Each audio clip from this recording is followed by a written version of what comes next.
आज एक फंड के बारे में बात करेंगे। जो नया एनएफओ आ रहा है 14 फरवरी से 28 फरवरी के बीच में रहेगा। जैसा आप नाम भी देख रहे हैं, एडलवाइस टेक्नोलॉजी फंड। तो ये 14 फरवरी से 28 फरवरी के बीच में ओपन रहेगा। इस दौरान जो भी हम इन्वेस्टमेंट करते हैं वो 10 रुपये की फेस वैल्यू में मिल जाता है, अर्थात 10 रुपये की पर यूनिट के हिसाब से हम इसमें इन्वेस्टमेंट कर सकते हैं। इसके बाद वो 5 मार्च के बाद फिर ओपन हो जाएगा और ओपन रहेगा, उस समय भी इन्वेस्टमेंट किया जा सकता है।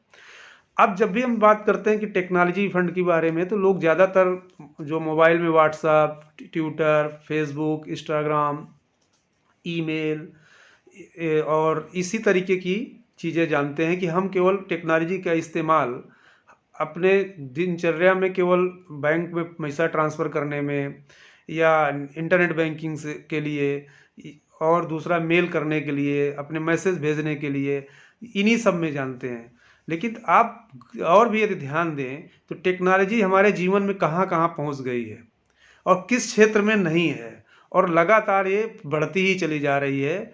और यहाँ तक कि आ गया है कि अब आर्टिफिशियल इंटेलिजेंस भी इसमें टेक्नोलॉजी शामिल हो गई है, जो काफ़ी कई जो बिजनेसेस हैं उसको डिस्टर्ब भी कर रही है और बहुत फास्ट चेंजेस हो रहे हैं।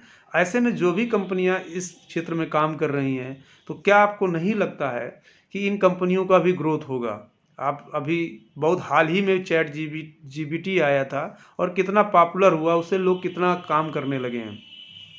आप पहले जो भी टाइपिंग करते थे, आज वॉइस है जो है एलेक्सा के नाम से लोग जो बोलते हैं, एलेक्सा करके, कि उसमें आप कुछ भी बोलें तो वो टाइप कर देता है, आपके लिए सर्च कर देता है। अभी आप लोगों ने बहुत हाल ही में एक न्यूज़ सुनी होगी कि जो एलन मस्क जी ने एक ब्रेन में यूएस में चिप्स लगाया है कि जैसा आप सोचेंगे वैसा ही आपका कंप्यूटर में कमांड चली जाएगी। तो इस तरीके का ज़बरदस्त जो है टर्न अराउंड हो रहा है टेक्नोलॉजी में। तो लगातार टेक्नोलॉजी, तो अब ये टेक्नोलॉजी के हम कुछ उदाहरण देना चाहें कि टेक्नोलॉजी आप जिसे जानते हैं कि ये फे, फेसबुक है, चैट जीपीटी, एप्पल, अपने भारत की कंपनियां टाटा, विप्रो, इन्फोसिस, ये सब टेक्नोलॉजी में हैं। लेकिन टेक्नोलॉजी आप देखो, एआई आपके कार में दिखाई देती है। कितना आप पहले की जो 2 साल 4 साल पहले पुरानी जिन जो भी कार हैं या बाइक हैं या और भी जो हैं, बस हैं, सभी में देखें तो टेक्नोलॉजी का कितना एआई का इस्तेमाल होने लगा है। टेक्नोलॉजी के थ्रू आप वो माइलेज केवल पहले बताती थी और ज़्यादा से ज़्यादा फ्यूल बताती थी। आज आपको ये भी बताएगी कि आप इस स्पीड से चल रहे हैं तो कितना फ्यूल है। आगे कोई भी यदि खतरा आ रहा है तो भी बताएगी, आपके दरवाजे खुले हैं वो भी बताएगी, हवा कम है वो भी बताएगा। सब चीज़ें जो है आपको ये एआई के थ्रू पता चलता जा रहा है। आने वाले संभावना में आपको ड्राइवरलेस भी आपकी गाड़ियाँ मिलेंगी, जिसमें कोई ड्राइवर की ज़रूरत नहीं होगी। गाड़ियाँ जहाँ आप कहेंगे वो चली जाएंगी, वो छोड़ के चले आएगी। इसी तरीके एरोस्पेस में आप देखें टेक्नोलॉजी का ज़बरदस्त ज़बरदस्त इस्तेमाल हो रहा है एआई का। आप डेटा का जो फिल्ट्रेशन करना, डेटा एनालिसिस करना, वो भी टेक्नोलॉजी के थ्रू हो रहा है और एआई के थ्रू हो रहा है। आप फार्मा सेक्टर में देखें, सर्जरी तक हो रही है। कम आप किसी बड़ी इंडस्ट्री में चले जाएं, वहाँ आपका जो भी मटेरियल्स पूरा बनना और पैक होना सब कुछ रोबोटिक है, और वो पूरा रोबोटिक एआई के माध्यम से चलता है। टेक्नोलॉजी बेस्ड जो फोटो सेल्स लगे होते हैं, इसे हर जगह ये जो एआई इस्तेमाल हो रहा है और नई नई टेक्नोलॉजी इस्तेमाल हो रही। तो क्या आपको नहीं लगता है कि आने वाले भविष्य में जो टेक्नोलॉजी क्षेत्र में इनोवेशन हो रहा है और जो कंपनियां इनोवेशन में शामिल हो रही हैं और उसको इसे अडाप्ट कर रही हैं, उन कंपनियों के ग्राहक और उनका बिजनेस नहीं बढ़ेगा? तो मुझे लगता है कि ये बढ़ना चाहिए। और दूसरा, ये जो फंड की इस समय जो टाइमिंग है, तो जिस तरीके से आप देखें कि आईटी सेक्टर पिछले 2 साल से नहीं चला है, चाहे यूएस का नैस्डैक हो या भारत का आईटी सेक्टर हो, वो नहीं चला है। तो आगे आने वाली संभावनाएं हैं कि आईटी सेक्टर में एक बड़ा उछाल भी मिल सकता है। दूसरा, जब हमने यूएस की बात किया, तो ये एकमात्र ऐसा फंड है टेक्नोलॉजी का कि जो अपना एक्सपोजर 30% बाहर भी करेगा। मतलब इंडियन कंपनी के अलावा बाहर भी यूएस की कंपनी में कर सकता है या यूएस के बाहर।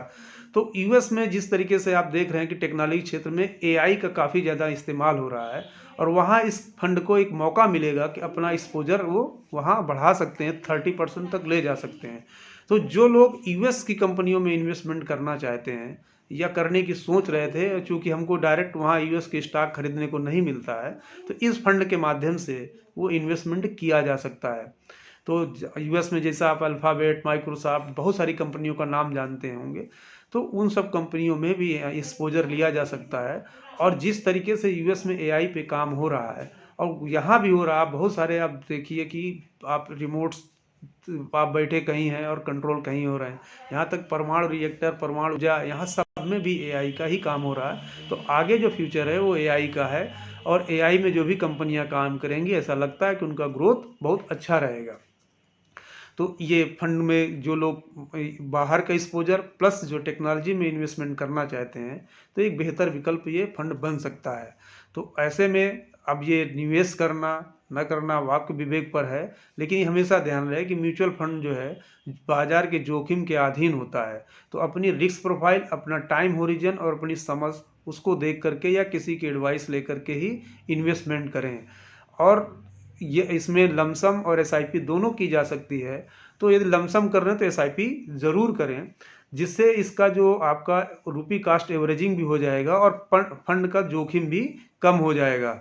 और जो भी अपॉर्चुनिटी इस फंड ये दे रहा है, इसको देखा जा सकता है और इस अपॉर्चुनिटी का लाभ ज़रूर लिया जा सकता है।